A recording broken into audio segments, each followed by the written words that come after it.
નમસ્કાર ખેડૂત મિત્રો, ફરી એકવાર તમારા બધાનું સ્વાગત છે આપણી ચેનલ કિસાન હેલ્પમાં.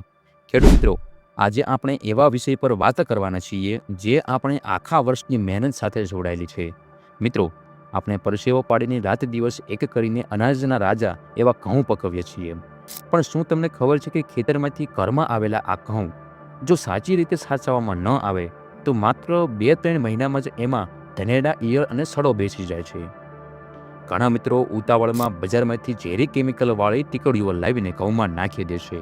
પણ વિચારજો મિત્રો, જે ઘઉંની રોટલી તમારો દીકરો, તમારી દીકરી કે તમારા વૃદ્ધ માતા પિતા ખાવાના છે, એમાં ઝેરી નાખવું કેટલું યોગ્ય છે? શું આપણે જાણતા અજાણતા આપણા પરિવારને ધીમું ઝેર તો નથી આપી રહ્યા ને? આજે આ વિડીયોમાં હું તમને એવી દેશી અને વૈજ્ઞાનિક રીતો બતાવીશ કે એમાં એક પણ રૂપિયાનો ખર્ચ નથી અને તમારા ઘઉં 10 વર્ષ સુધી એવાના એવા જ રહેશે. અને હા, વિડીયોના છેલ્લે હું તમને એક એવી સિક્રેટ ટીપ આપીશ જે કદાચ કોઈએ તમને કહી પણ નહીં હોય. એટલે બધા ખેડૂત મિત્રો વિડીયોના અંત સુધી બન્યા રહેજો. અને જે ખેડૂત મિત્રો આપણી આ ચેનલ પર નવા આવ્યા હોય તેવા ખાસ કરીને બધા ખેડૂત મિત્રો આપણી આ ચેનલને અત્યારે જ સબસ્ક્રાઈબ કરી નાખજો, કેમ કે આપણી આ ચેનલ પર આવા જ અવનવા ખેતીને લગતા વિડીયો મૂકવામાં આવતા હોય છે. ખેડૂત મિત્રો, સંગ્રહ કરવાની સૌથી પહેલી શરત છે ભેજ મુક્તિ. જો ઘઉંમાં સહેજ પણ ભેજ રહેશે તો ગમે તેટલી દવા નાખશો તો પણ જીવાત પડશે જ. તો પહેલાં ખેડૂત મિત્રો આપણે ઘઉંને તડકામાં તપવા દેવાના છે. ઘઉં હાર્વેસ્ટ કર્યા પછી એને સીધા કોઠામાં નથી ભરવાના. એને ઓછામાં ઓછા 3 થી 4 દિવસ તડકામાં સૂકવવા દેવાના છે. સૂર્યના કિરણો કુદરતી જંતુનાશકનું કામ કરે છે. ઘઉં સુકાઈ ગયા છે કે નહીં તે જાણવાની દેશી રીત: એક દાણો મોઢામાં મૂકી અને દાંત નીચે દબાવવો. જો કટ્ટ દઈને અવાજ આવે અને દાણો 2 ટુકડા થઈ જાય તો સમજવું કે ઘઉં તૈયાર છે. પણ જો દાણો ચેપાઈ જાય કે નરમ લાગે તો હજી 1 દિવસ ઘઉંને તડકામાં સૂકવવા દેવાના છે. ખેડૂત મિત્રો, ભૂલ ન કરતા આ ખાસ સાંભળજો. બપોરના તપેલા ગરમ ઘઉં ક્યારેય કોઠીમાં નથી ભરવાના. જો તમે ગરમ ઘઉં ભરીને મોઢું બંધ કરી દેશો તો અંદર વરાળ બનશે. આ વરાળ ટીપા બનીને ઘઉંને ભેજવાળા કરશે અને જીવાતને આમંત્રણ આપશે. હંમેશા જ્યારે પણ તમે ઘઉં કોઠીમાં ભરો એ પહેલાં સાંજે પહેલાં તમારે ઘઉં પાથરી દેવાના છે. પછી રાતની ઠંડીમાં ઠરવા દેવાના છે અને બીજા દિવસે વહેલી સવારે જ્યારે ઘઉં એકદમ ઠંડા હોય ત્યારે જ આપણે કોઠીમાં ભરવાના છે. તો ચાલો હવે ખેડૂત મિત્રો આપણે જાણીએ આપણી જૂની અને જાણીતી પદ્ધતિઓ જે વૈજ્ઞાનિકની દ્રષ્ટિએ પણ સાચી છે. પહેલી પદ્ધતિ: લીમડાના પાનનો જાદુ. કડવો લીમડો જીવાતનો કાળ છે. ઘઉં ભરવાની કોઠી કે બેરલ લો.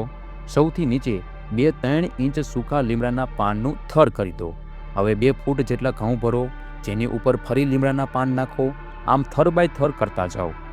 છેલ્લે ઉપર પણ લીમડાના પાનને ઢાંકી દો. લીમડાની ગંધ ધનેડાને નજીક આવવા દેશે નહીં. બીજી પદ્ધતિ: એરંડિયાનું મણ. આ આપણી સદીઓ જૂની પરંપરા છે. 1 મણ એટલે કે 20 કિલો ઘઉંમાં 100 થી 150 ml શુદ્ધ એરંડિયાનું તેલ નાખી દેવાનું છે. ઘઉંને બરાબર મિક્સ કરો જેથી દરેક દાણા પર તેલનું પાતળું પડ ચડી જાય. આનાથી 2 ફાયદા થશે: એક તો જીવાત ઈંડા નહીં મૂકે અને બીજું કે આ ઘઉંની રોટલી વર્ષ આખું એકદમ નરમ અને સફેદ થશે. જો મિત્રો તમે લીમડાના પાનનો ઉપયોગ નથી કરતા અથવા એરંડિયાનું મોણનો ઉપયોગ નથી કરતા તો બીજો પણ રસ્તો તમારા રસોડામાં જ ઉપલબ્ધ છે. ત્રીજી પદ્ધતિ છે મીઠાના ગાંગડાની. મોટા ગાંગડાવાળું મીઠું લો. ઘઉં ભરતી વખતે વચ્ચે વચ્ચે મીઠાના ટુકડા મૂકતા જાઓ. મીઠું વધારાનો ભેજ શોષી લેશે. જ્યાં ભેજ નથી ત્યાં જીવાત પણ નથી. ચોથી પદ્ધતિ ખેડૂત મિત્રો આવે છે હળદર અને મરચાંની.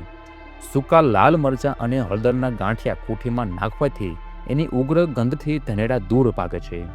લાલ મરચાંની તીખાશ જીવાતના શોષણ તંત્ર પર અસર કરે છે. ખેડૂત મિત્રો, પાંચમી પદ્ધતિ આવે છે દિવાસળીનો અદ્ભુત પ્રયોગ. ખેડૂત મિત્રો, તમને જાણીને નવાઈ લાગશે પણ બાકસની દિવાસળીમાં જે ફોસ્ફરસ છે તે જીવાતને રોકવા માટે સક્ષમ છે. 5 મણ ઘઉંમાં 2-3 બાકસની દિવાસળીઓ વેર વિખેરી નાખી દેવાથી ઘઉં સુરક્ષિત રહે છે. યાદ રાખજો, આમાં આગ લાગવાનો કોઈ ભય નથી. ખેડૂત મિત્રો, તમે ગમે તેટલી મહેનત કરો પણ જો તમારી કોઠી કે રૂમ જ ગંદો હશે તો બધું કામ નકામું છે. પહેલું તો ખેડૂત મિત્રો આપણે શું કરવાનું છે કે જે જૂની કોઠી હોય એની સફાઈ કરવાની છે. ગયા વર્ષના જે ઘઉં ખાલી કર્યા હોય પછી કોઠીને બરાબર સાફ કરી નાખવાની છે. એમાં રહેલા જૂના ધનેડા કે ઈંડાને કાઢવા માટે આપણે કોઠીને તડકામાં 2 થી 3 દિવસ માટે ઊંધી રાખી દેવાની છે. બીજું કે સંગ્રહ કરવાની જગ્યા કઈ રાખવી. કોઠીને ક્યારેય સીધી જમીન પર નથી રાખવાની. જમીનમાંથી ભેજ આવે છે.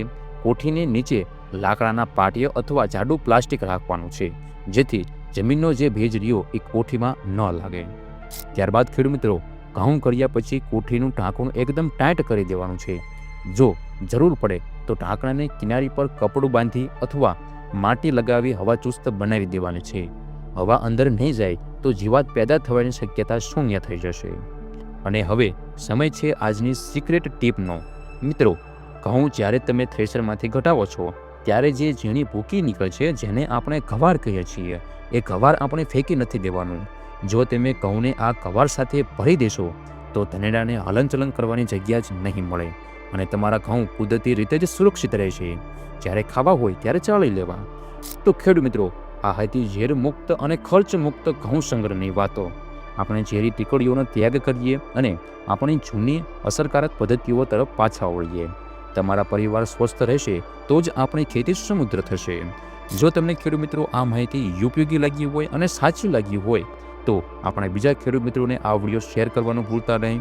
વિડીયોને લાઇક કરજો અને કોમેન્ટમાં જણાવજો કે તમે કઈ પદ્ધતિઓનો ઉપયોગ કરો છો.